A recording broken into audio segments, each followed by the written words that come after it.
The Negro, scattered around the world by way of the transatlantic slave trade. And in the US, they're known as African Americans. However, have you ever taken the time to look up the word Negro in the Webster Dictionary? Well, let's take a closer look. The Webster Dictionary defines the word Negro as, and I quote, a member of a race of humankind native to Africa and classified according to physical features such as dark skin pigmentation.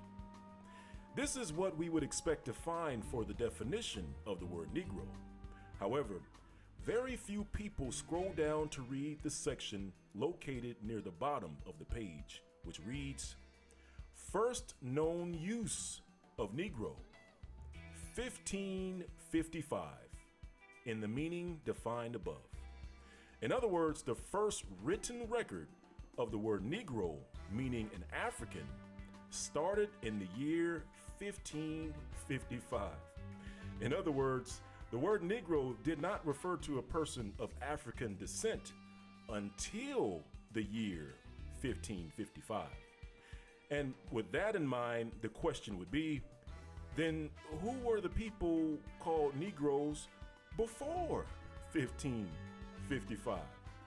You see, the transatlantic slave trade started in the year 1501, and the slaves on the first transatlantic slave ships were called Negroes. In fact, King Ferdinand and Queen Isabel of Spain made it mandatory that only Negroes who were born in Spain and Portugal would be allowed to go to the Americas as slaves.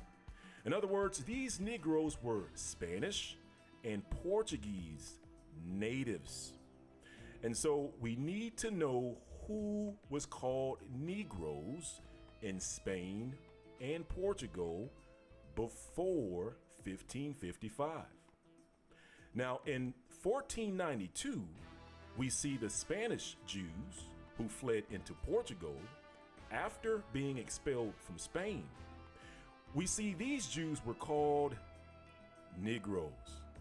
As the following reference reads, and it reads, King John II in 1492 expelled all the Jews to the island of St. Thomas, which had been discovered in 1471, and to other Portuguese settlements on the continent of Africa.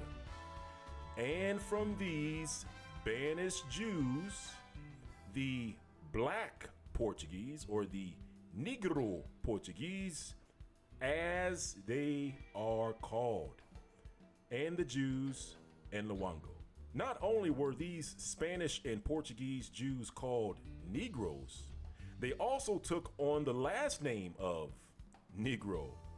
For example, we see Jews in Portugal with the names Yahya Negro, or Judah Negro, and Dawid or David Negro. In addition to being called Negro and having last names of Negro, these Jews were described as black, dark complexion, brown, and swarthy in color. Some references compare the color of these Jews to the Bicaris of Africa, who look like the so-called Negroes today. We also see the skulls of the Spanish Jews identified as dolichocephalic, which is the skull of the so-called Negro today.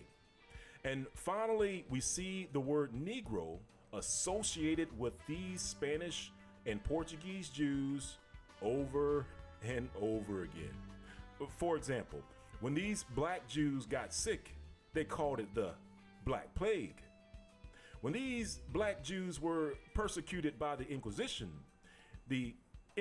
Book of Laws was called the Black Book. And when the Spaniards denied the persecution of these black people, they referred to the persecution as a black legend. In other words, we see black, black, black, black, and black when referring to these Jews. In fact, these Jews were called black for hundreds of years, and it wasn't referred to as being anti-Semitic. You see, anti-Semitic is a term that didn't come into existence until the late 1800s. So the question would be, how can someone be anti-Semitic by calling a Jew black when the Brews had last names of Negro? Think about it.